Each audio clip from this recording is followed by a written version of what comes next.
Higher education. Viewer wants to know if there's anything happening on higher education this session. that pad is getting a lot of use. I'll tell you, if you don't mind me just please, actually, this is where we disagree. Let him have it. This is, we serve on the higher ed committee together, so he's had some amazing amendments. We have failed spectacularly on higher education, and I'm going to be honest with you, to no fault of the Republican members on that committee.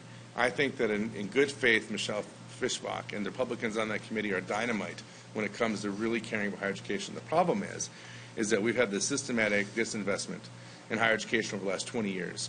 And the point I make on the floor, and I say everywhere I go, when you look at Minnesota on almost any meaningful rubric you can judge a state on, we're consistently in the top 5, whether we're the most charitable state in the union, to the most Fortune 500 per capita, to the best place to have a dog or go fishing. I mean, it's just ridiculous, the span of things. U.S. News and World Report did a 60-piece study on it. We came in like second or third. It was amazing. Why is that? It's not because we're naturally smarter. It's not in our water, despite how much good stuff we have. It's because we made a commitment to educating our people for the last 100 years, a solid commitment.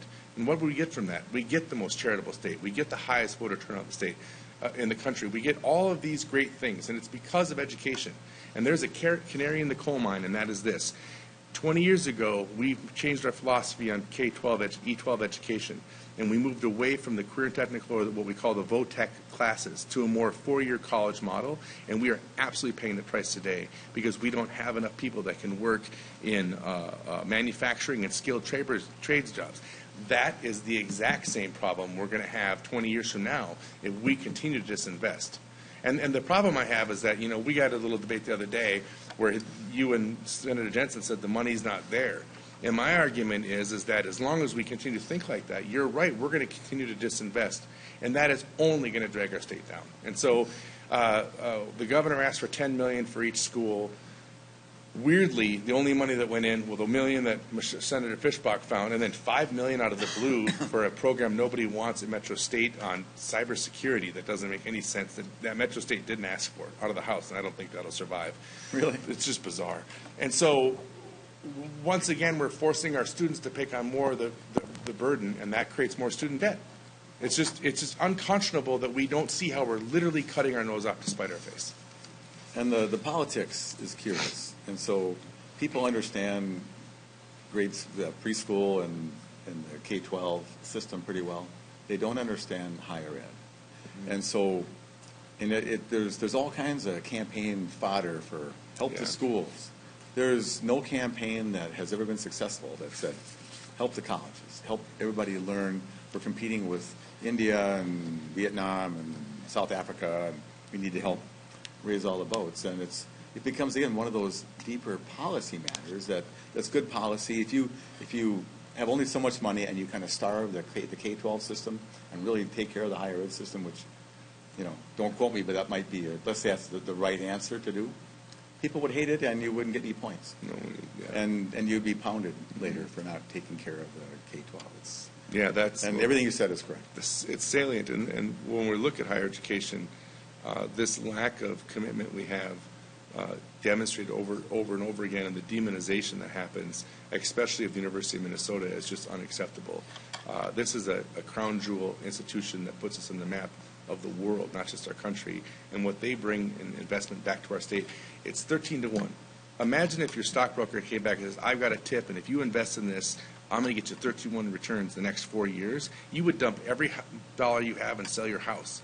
You can't get that kind of return on the investment, what University of Minnesota brings back. Not to mention the value Min-State has in its reach all across the state where anybody can get to school without having to drive that far. These are two incredible things that we just pretend like they don't exist. It boggles my mind. So Representative Pawlowski was with us a few weeks ago, and as both of you may know, he's fairly passionate on this issue of higher education.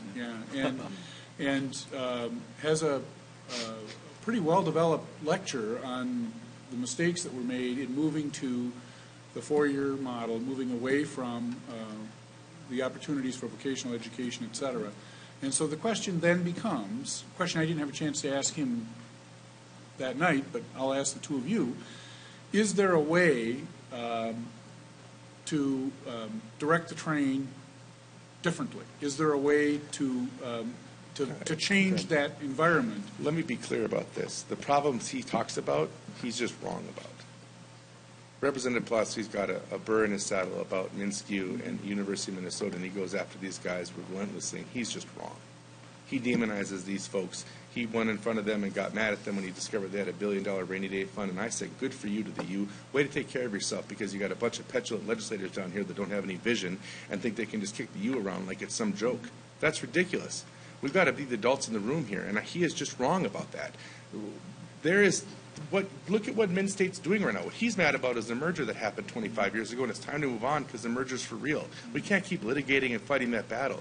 But look at what they're doing. Look at Central Lakes, for example.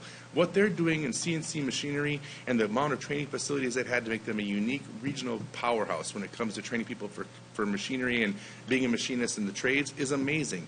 You look at what Century College is doing with Fab Lab and the kind of technological stuff they're working at, and you can go around to every one of the places, and they are absolutely innovating to be regional leaders, to train people for the regional jobs they have there. And so what Min-State is doing is exactly what it needs to do to stay relevant. They're making themselves relevant little regional areas that can actually serve the needs of the businesses in that area, and they have an entire mission devoted to that. So this Representative Pulaski and I have disagreed about a lot of things, but this one he is absolutely wrong about. What Min-State's doing is amazing. Now, could there always be better? Could there be some administrators that maybe are unnecessary, that kind of stuff? Sure. Let's go figure that out. But let's not throw the baby out with the bathwater, which is exactly what he would do. So what do you really think? That one makes me a little angry. Because So you would see the problem then as not an organizational or structural problem, but as a resource problem. It's absolutely a resource problem, because when you look at what, and granted, I'll be honest, full disclosure, as I said before, I work at Century, but I'm a communications teacher. I'm an associative arts teacher. I'm not out there doing the trades. But I can tell you that I see... You and I are liberal arts people. Right. I see it every day. I'm not a science guy like this guy. You guys, we see it every day. The amount of work they're doing, all you got to do is to tour a couple of these places, how innovative they're being. Century College is partnering with, and let me be clear about this, MIT on cutting-edge 3D printing stuff. MIT. That isn't a group that's failing. That's a group that's getting ahead of the curve through a grant with the University of Minnesota. And all the schools can boast things like that. The problem, sure, we'll always struggle with the governance of a 2 to 4 year deal. I get it. But when you pull resources together, it's always better in my mind. He's litigating a battle he lost 25 years ago. Doesn't seem to let it go. Well, let me offer another, and I'm not even going to touch all that, but I agree with a good deal of it. But what I see happening, and they tried to close our technical college in 1999 when I first came in as punk freshman, and a band of great locals saved it. And no one thought, they had voted 13-2 to close in Okotok, and which was a great victory that we could preserve it, and it's booming now and actually has one of the lowest tuitions, and it's doing a good job. But what's happened in now Minnesota State, they spent $600,000 to rename themselves Minnesota State, never mind. But holy cow. But so what happens at these 2 year sites, there's actually kind of a program inflation. It takes a year to become a welder. I don't know how long it takes, but let's say it takes a year. They throw in some liberal arts training, and they need some English, and they want some better vocabulary, and then they want to get them an AA. But the people want to weld. And so the infiltration of the academicians infiltrates the 2 year programs to make them a little longer, a little more expensive, a little longer the people are not making any money. And I see this as a challenge, and I've kind of pushed back against it without much success, frankly. But if there is a way to kind of unwind a little bit of that, you can keep the merger, and last year I put a bill in to undo it, and just to needle them again, to undo the merger just for entertainment. But there is a real difference in a 4 year university in the Minnesota State system and a 2 year tech. But they've done great things with adding even 4 year programs at 2 year sites. And one thing else, I like having all the opportunities for people to go within a 20, 30, or 40 miles of their house, so they have a chance to give it a shot. There'll be another move to consolidate. But the Minnesota State is every man's college. They all get a shot. And they can get in there. If they succeed, they can keep going. If they fail, well, we tried, which I think is a beautiful system. And a niche that U of M doesn't fill.